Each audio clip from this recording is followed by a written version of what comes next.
Hello knitters, Barbara Benson here. I am an independent knitwear designer who also likes to make videos here on my YouTube channel, Watch Barbara Knit.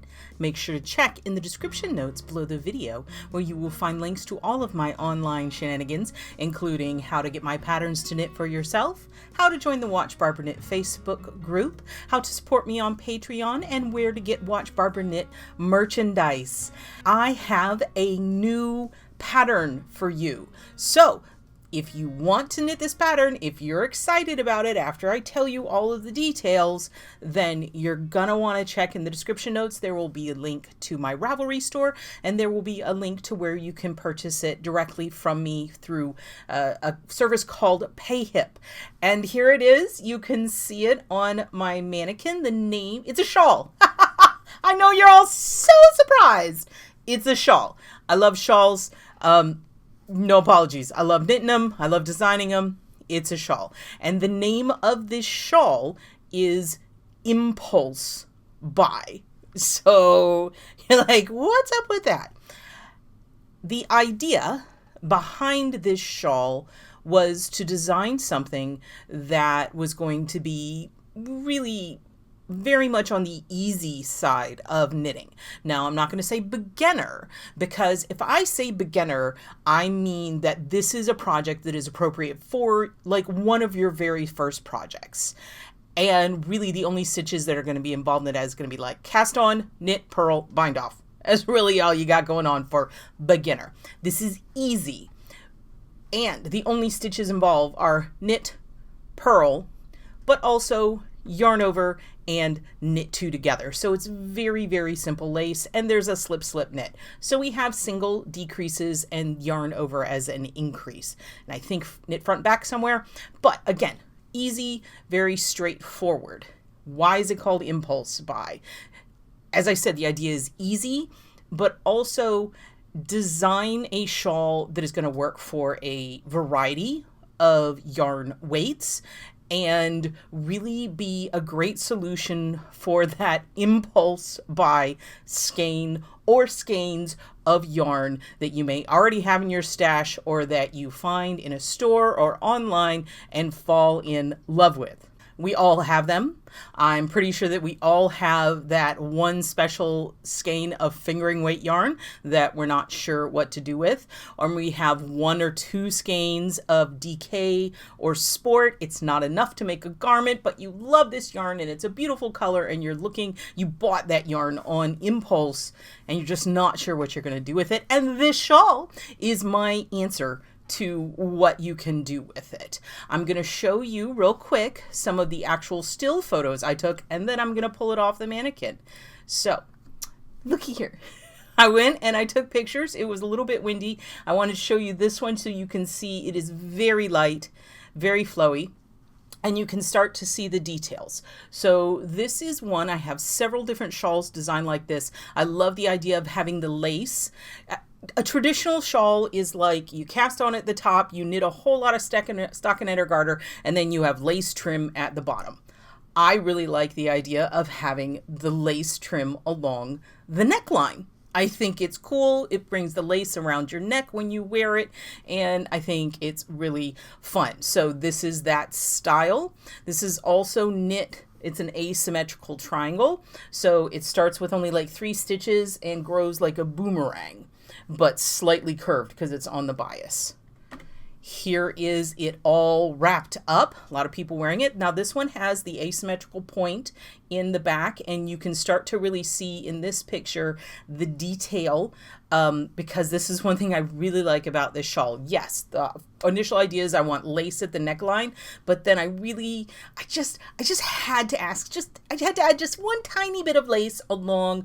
So when you're knitting it, you have your right hand edge and then your left hand edge. The right hand edge ends up being the neckline and the left is one side of the triangle. And I just have that one little row of lace that runs down that selvage.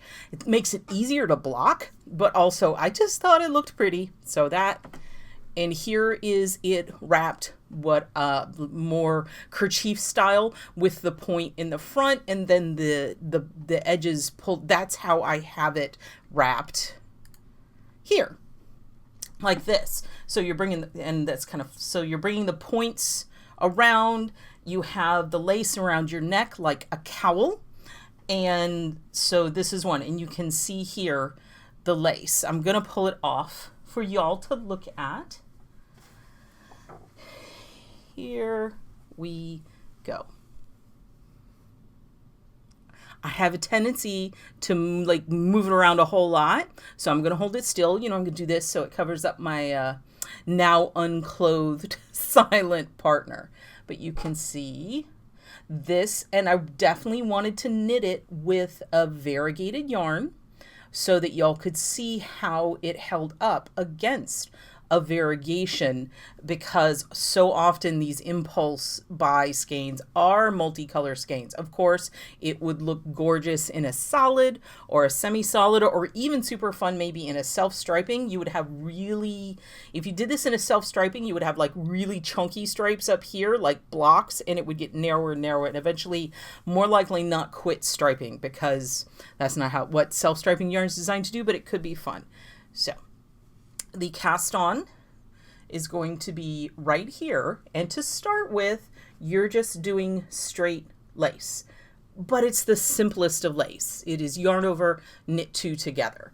And then we hit the point, once we build up the width of the lace I wanted along the neckline, we start bringing in just plain old garter stitch, because it plays really nice with the variegated yarn. But this is that other edge I'm talking about. You can see it has this kind of like hanging selvage. I'm like covering up my face here. Ooh, doo, doo. There we go. You can see, and I just love this detail and the way it looks. It's almost like a hanging I-cord look. I like it a lot.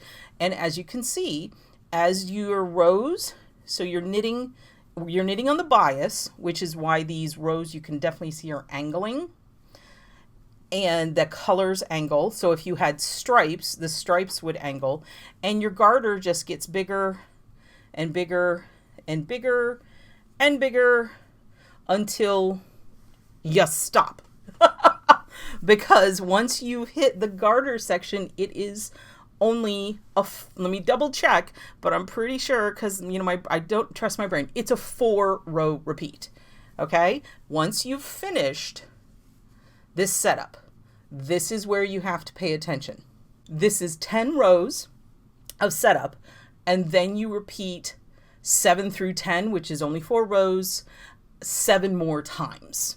So it's just to get to here, really easy and repetitive, and then it's a 4-row repeat. So this is why it is good for just about any yarn, because depending on the yardage you have, you just repeat those 4 rows, and this is what the pattern says. Repeat the 4 rows until you have enough yarn left, like you're keeping track and seeing how much you're using your yarn, until you have enough yarn left to work maybe 3 more rows. 3 to 4, because then you do this little bind off that is just the yarn over knit 2 together. Again, the talking shawl, the yarn over knit 2 together all the way across, and then you bind off from the wrong side. Your bind off is going to take more yarn than a row, which is why I said you stop when you have about 3 to 4 rows of yarn left in your ball, because you're going to work the 1 row of lace, and then your bind off is going to take more yarn than a typical row would. So that is the shawl. You can see where the point is, and you can see how it meets, and it keeps that really nice flow. And again, this, you've got that lace around your neck. It has the great curve. These curved shawls, because they're triangles, technically, because they only have 3 sides, but because they're on the bias and they curve, they sit really well on your shoulders, and they're really easy to wear. If you make it long enough, these big long tails, you can definitely do the thing where you like tie it around your waist if you're going with more yarn, or you can just take these tails and tie it behind your back and you have like a little shrug action going on. It's just, I'm so excited about this shawl. So we're going to put it back up here.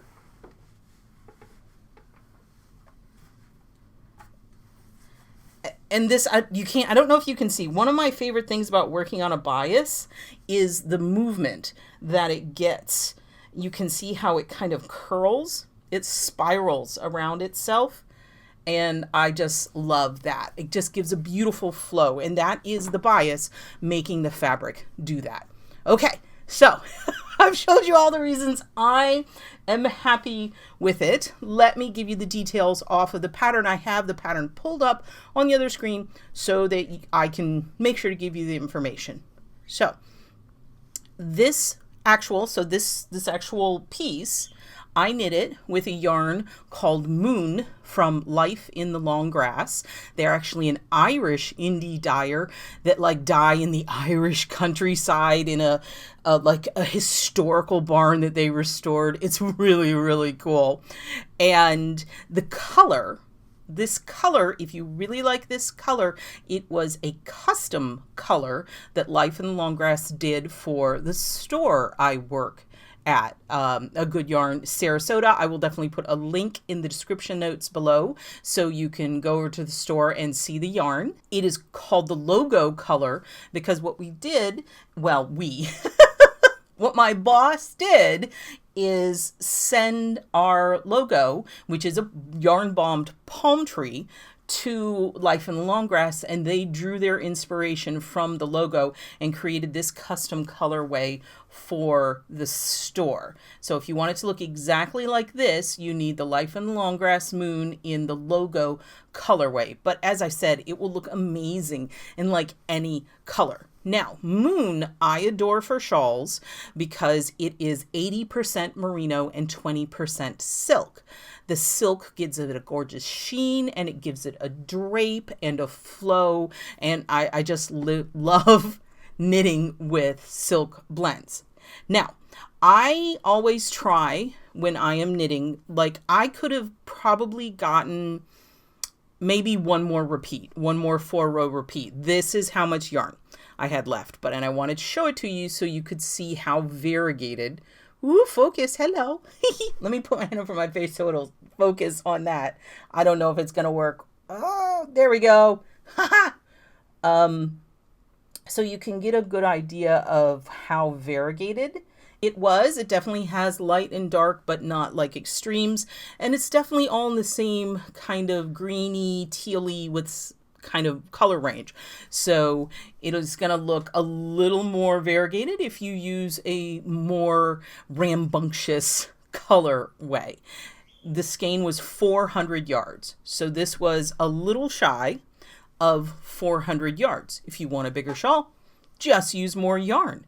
I used a US size 6 needle, which is a 4mm with you want at least a 32-inch cable on your circular, because this here, right? This here, this is your bind off. So this whole length is your bind off. So you're going to want a decent size needle. If you try to cram it all on like a 24-inch needle, you're gonna regret it. I'm just gonna say it that way. So the final size that I ended up with on this, and again, this shawl is really designed to be super flexible with regards to size, so your size may vary. I ended up with 16.5. So this distance right here from the top of the neck to this point is 16.5 at the longest, and the wingspan across is 61 inches. So that's 42 by 155 centimeters for those metric people out there. Now, the pattern is entirely written, no charts. And as I said, it's a 10-row setup. And then you repeat the last 4 rows of the setup just 7 times. And eventually, like when you finish the setup, you have 23 stitches. So it's just this little tab. And then the body of the shawl is the same 4 rows repeated over and over and over again. And then I tell you, you can either end on a row 1, you can either, let me clarify, you can either end with a row 1 or a row 3 to get that lace all the way across the bottom, and then you bind off from the wrong side. I give you instructions on the bind off. Now, I do say I blocked this very assertively because I wanted a big, beautiful, flowy piece. Technically, if you aren't a person who likes blocking, you don't really have to block it because the garter's going to allow it to lay flat. But that also isn't going to, if you don't block it, this lace isn't going to open up. And because of the bias, it's going to be kind of bunchy, but it makes a really interesting texture. So if as you're knitting it, you like the texture you're getting, you don't necessarily have to block it. It will be substantially smaller and it'll be like narrower, so it'll wear more like a scarf than a shawl. But you do you. You're the boss of your knitting. Now, this pattern is special. Well, I mean, I just think it's special, period. But I added a little something to the shawl because, as I said, I want it to be flexible. The third page of this pattern is yarn and needle guidelines. And what I go into is I give you starting points to work from based, like choosing your yarn. So for fingering, if you want to do it in fingering or sock weight, you're going to want to start swatching or just start knitting with either a 5 or a 6, which is a 3.75 or 4 millimeter needle. And just consider your beginning kind of your get, or just, knit a little garter swatch. See if you like the feel of that fabric. If you don't like it, if you feel like it's too tight, you want to go up a needle size to make the stitches bigger. If you feel like it's too loose and floppy, you want to go down a needle size to make the stitches a little bit tighter. And the minimum amount of yarn you're going to want for like an average size shawl is a 100 gram skein. It's going to be in the range for fingering rate of around 390 to 440. And that's going to get you a shawl about this size. If you want a bigger shawl, you can use 2 skeins, or if you have 50 gram skeins, you can do like 150 grams. It's all good. If you have like 1 full skein and then leftovers of something complementary, if you just switch to a different color, you'd have a really cool band of a contrasting color, which could be a lot of fun. Now, if you want to knit it out of sport or DK weight yarn, I would recommend you start swatching on either a 6 or a size 7 needle, which is 4 or 4.5 millimeters. And your minimum yardage for that, you're going to want 2 100 gram skeins. 1 skein of DK or sport is really not going to give you enough shawl to do much of anything with.